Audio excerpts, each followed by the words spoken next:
हाँ जी, अस्सलाम वालेकुम, कैसे हैं आप साहब? आपने अक्सर सुना होगा कि माँ-बाप अपने बच्चे के बारे में कहते हैं बचपन में तो ये बहुत लायक था अभी इसको पता नहीं क्या हो गया, नज़र लग गई है शायद किसी की जो इसका पढ़ाई में दिल ही नहीं लगता। नज़र नहीं लगती, हर बात हम दूसरों पर ब्लेम आसानी से कर लेते हैं, खुद को हम कसूरवार नहीं ठहराते। देखिए आप किसी जगह एक जॉब पर लगते हैं ना, आप 1 साल खुशी से जाते हैं, 2 साल खुशी से जाते हैं, तीसरे साल आपको आहिस्ता-आहिस्ता ना वो तंग होना शुरू हो जाते हैं आप। चौथे साल 5वें साल आपकी सर दर्द बन जाती है, फिर वो आपकी मजबूरी बन जाती है। और यही हाल हम स्टडी में बच्चों के साथ करते हैं। वो कैसे?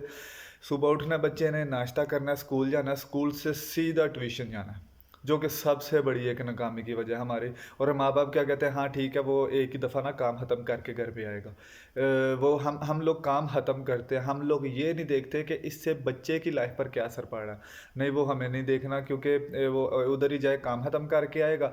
शाम को वो बच्चा घर घर आता है, घर आने से पहले पीछे से ट्यूशन वाली टीचर का मैसेज आ गया होता है, जी ये काम इसका रहता है, वो आप इसको घर करवा लें। मतलब घर में आना है, उसने खाना पीना है, और फिर बैग लेकर बैठ जाए, जो काम रहता है स्कूल वाला वो करे अगले दिन। ये रूटीन हमारी चलती जाती है। और ये 1 साल, 2 साल, 3 साल, 4 साल कॉलेज लाइफ तक फिर हम इसी तरह फंसे रहते हैं। तब तक तो बच्चा वैसे उगता चुका होता है स्टडी से। वो समझता है पता नहीं ये कितना मुश्किल काम है, इसके अलावा मुझे और कुछ करने ही नहीं दिया जाता, यही काम है मेरी लाइफ में।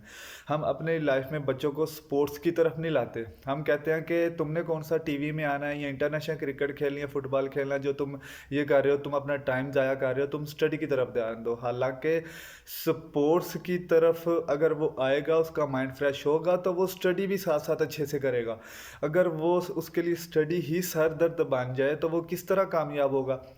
सबसे बड़ी नाकामी की एक ये भी वजह है कि हम अपने बच्चों से बैठकर पूछते नहीं है कि आपने क्या करना है लाइफ में। ये चीज़ हम उन्हें भला कब पूछते हैं, जब मैट्रिक, एफए, एफएससी करके 14 क्लासे वो कर लेता है ना, जब आगे कोई लाइन नज़र नहीं आ रही होती, तब हम बच्चे से कहते हैं यार तेरा की ज़ेन है होना। फिर यही है कि जी अब सरकारी नौकरी ढूंढ ले, सरकारी नौकरी के लिए हाथ पाँव मार रहे होते हैं लोग, कि सरकारी नौकरी ढूंढ ले। हमें शुरू से ही बच्चों को, और एक और बात, एक और टॉपिक छोटा सा उस पर बात करना चाहूँगा। उससे पहले मेरे चैनल को सब्सक्राइब करें, क्योंकि कुछ लोग आधी वीडियो देखकर ना छूछड़ाल हो जाते हैं सॉरी, भाग जाते हैं।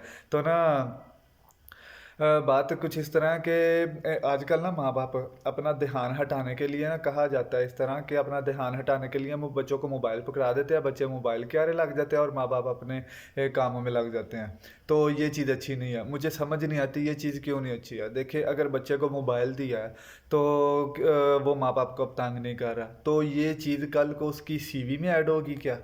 इसके लिए उसको क्या बैंक में मैनेजर की जॉब मिल जाएगी? वो माँ बाप को तंग नहीं करता था, वो सॉरी, माँ बाप को तंग करता था, अच्छा था, ये शरारतें करता था, ये करता था। हम लोगों ने ये बहाना बनाया हुआ है, बच्चों के हाथों में मोबाइल देंगे उनकी आंखें खराब होंगी, इससे शुआएं निकलती हैं। जब हम 40-50 इंच की एलसीडी लगाते हैं, तब शुआएं नहीं निकलती। जब हम रात को सोते हुए तकिए के नीचे मोबाइल रख देते हैं, तब हमें शुआ का कुछ पता नहीं होता, जहन में नहीं होता। लेकिन जैसे ही मोबाइल बच्चे के हाथ में जाता है, तो हम उनकी आंखें, उनकी शुआओं के बारे में सोचना शुरू कर देते हैं। देखिए ये चीज़ है, ये आजकल जितना टेक्नोलॉजी का दौर है, ये चीज़ बचपन से ही बच्चों को आनी चाहिए। मोबाइल चलाना, कंप्यूटर चलाना, ये चीज़ आप अपने बच्चों को सिखाएं। और जब वो 5वीं 6ठी में है, 7वीं में है, लाजमी छोटा मोटा उनको ना कंप्यूटर ला कर दें उनको, ये चीज़ें सिखाएं। क्योंकि टेक्नोलॉजी बहुत पहले लिमिटेड थी।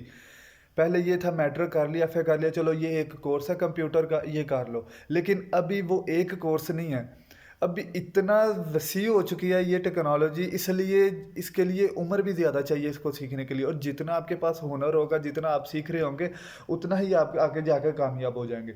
अगर आपका ध्यान स्पोर्ट्स की तरफ है, पढ़ाई करें, 12-14 क्लासें करें, और अपने बच्चे को डू एंड डाई सिचुएशन में स्पोर्ट्स की तरफ काम करने दें, उसको मेहनत करने दें। लेकिन अगर मोस्टली तो आजकल बच्चे यही करते हैं कि स्पोर्ट्स में चले जाते हैं। गेमिंग गेमिंग की एक बहुत अच्छी वसी फील्ड है, लेकिन नहीं, हम समझते हैं कि ये चीज़ें बच्चों को ख़राब करती हैं। हालांकि हर टाइम स्टडी करना बच्चों को ख़राब करता है आजकल के दौर में, क्योंकि जितनी ज़्यादा टेक्नोलॉजी आ गई हुई है ना, पहले ये था कि लिमिटेड थी, ये हम लोग स्टडी भी कर लेते थे, तो चलो थोड़ी सी एक वो स्नेक वाली गेम थी मोबाइल पे बटनों वाली, वो खेल लिया और उससे गुजारा कर लिया। लेकिन अभी नित नए ईजादात आई हुई हैं, इस वजह से ना बच्चों का ध्यान स्टडी में कम ही लगता है। तो हमें स्टडी की तरफ बच्चों को अगर लेकर आना है, तो जो उनका शौक़ है वो साथ साथ हमें लेकर चलना पड़ेगा। ये नहीं है कि हम उनको बस मार कुटाई करके पूरा दिन स्टडी करवाते रहे, जब 14 क्लासें हो जाएं तो ना वो स्टडी पूरी हुई हो उनकी, ना कामयाब हुई और फर्स्ट डिवीज़न नहीं आती बच्चों की, फिर जी कोशिश करते हैं कि इधर छोटी मोटी साथ में प्राइवेट जॉब कर लें या प्राइवेट में आके स्टडी कर लें। तो ये सब कुछ जब टाइम हाथ से निकल जाता है तब हमें समझ बूझ आ जाती है, और जब हमारे पास टाइम होता है तब हम अपनी मनमानी करते हुए फ्यूचर बर्बाद कर रहे होते हैं बच्चों का भी। तो ये चीज़ें माँ बाप को खुद भी चाहिए बच्चों को लेकर, ये छोटी मोटी ये क्रिकेट का सामान, ये जो एक बैट है और एक बॉल है, और इसके अलावा फुटबॉल है छोटा सा, ये लेकर बच्चों को करीबी उधर जाएं पार्क में, डेली घंटा 2 घंटे बच्चों को टाइम दें। घर में कोई ऐसे इस तरह की एक्टिविटी हो सकती है तो घर में करें, लाजमी करें, ताकि बच्चा जब ट्यूशन से स्कूल से घर आता है तो उसको कुछ फ्रेशमेंट मिले। वो रिफ़्रेश ही नहीं हो सकता तो ट्यूशन से आते ही खाना खाना है और उसके बाद फिर पढ़ाई शुरू कर देनी है। ऐसा 1 साल चलता है, 2 साल चलता है, ज़िंदगी इस तरह नहीं गुजरती ज़िंदगी। और एक बड़ी बात जो मेरे जहन में है, हम अपने लड़कों को ना जब स्कूल कॉलेज लाइफ में भी चले जाए ना, हम उनको बाहर नहीं निकलने देते, दोस्त नहीं बनाने देते, और वो घर बैठे बैठे वही बच्चे बच्चियां बने होते हैं। अभी आप टिकटॉक ओपन करके देख ले क्या माहौल है टिकटॉक पर। तो अपने लड़कों को बच्चों को लाजमी घर से बाहर निकलने दें, ताकि उनको पता चले बाहर मर्दों में बंदों में उठना बैठना बातें करना किस तरह है, दुनिया का मुकाबला किस तरह करना है। घर बैठकर क्या कर लें कि हम बस घर बैठकर कितनी स्टडी, तो हर चीज़ स्टडी का नाम नहीं है। पढ़ाई बहुत ज़रूरी है ज़िंदगी में, लेकिन हर चीज़ पढ़ाई ही नहीं आपको सिखा सकती। आप लोगों को बाहर निकलना पड़ता है, घर में रह कर इंसान नहीं सब कुछ सीख सकता। तो मेरा मेन टॉपिक तो यही था कि तालीम कुछ इस तरह की हम करें ताकि बच्चों के लिए आसानी हो हासिल करते हुए। ये ना हो कि पूरा सुबह से लेकर शाम तक तालीम तालीम तालीम चल रही है, बच्चे अक जाएं, 5 साल 10 साल मैट्रिक करें। वो बंदा नहीं अभी तक ढूंढ रहा। हम मुझे तो जो कहता था मैट्रिक कर लो आगे से पढ़ाई आसान है, फिर बाद में कहते हैं एफ ए कर लो आगे आसान है। आगे ही तो सही पढ़ाई है, हम मैट्रिक तक तो हमारी बेस बनती है, और उस बेस बनने में ही हम इतना तंग आ जाते हैं कि हम आगे पढ़ नहीं पाते, हमारा दिल ही नहीं लगता। ऊपर से इधर से ग्राउंड वगैरह गवर्नमेंट ऐसे ख़त्म कर रही है जैसे ये अंदर से सारे इंजीनियर और डॉक्टर नहीं कर रहे हों, ग्राउंडों की किसी को ज़रूरत ही नहीं है। बस यही चीज़ें हैं जिनको हम इग्नोर करते हैं, और वक्त के साथ साथ हम ना खुद में चेंज नहीं लाते।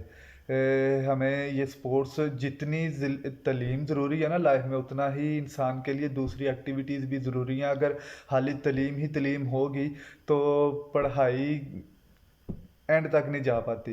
जो चले भी जाते हैं ना, वो फिर या ज़हनी मरीज़ बने होते हैं या कुछ और बने होते हैं। तो इसलिए हमें अपने बच्चों के लिए ना तालीम को आसान करने के लिए उनमें ये तब्दीलियाँ हमने लानी है। हम उनको लेकर जाएं, उनको मुख्तलिफ़ एक्टिविटीज़ डेली डेली लाजमी थोड़ी बहुत स्पोर्ट्स उनकी लाइफ में ना ऐड करनी चाहिए। तो वीडियो को इधर ही ख़त्म करते हैं, काफ़ी लंबी हो रही है वीडियो। चैनल को सब्सक्राइब करना ना भूलिएगा। कुछ लोग तो आधी वीडियो देखकर ही भाग जाते हैं। कमेंट पे अपनी राय लाजमी दीजिएगा। वीडियो को पसंद आए तो लाइक करें, बेल आइकॉन आपकी मर्ज़ी है, प्रेस करना चाहें तो कर दें, वरना तो सब्सक्राइब लाजमी कीजिएगा। बहुत शुक्रिया, मिलते हैं अपनी नेक्स्ट वीडियो में। अल्लाह हाफिज़।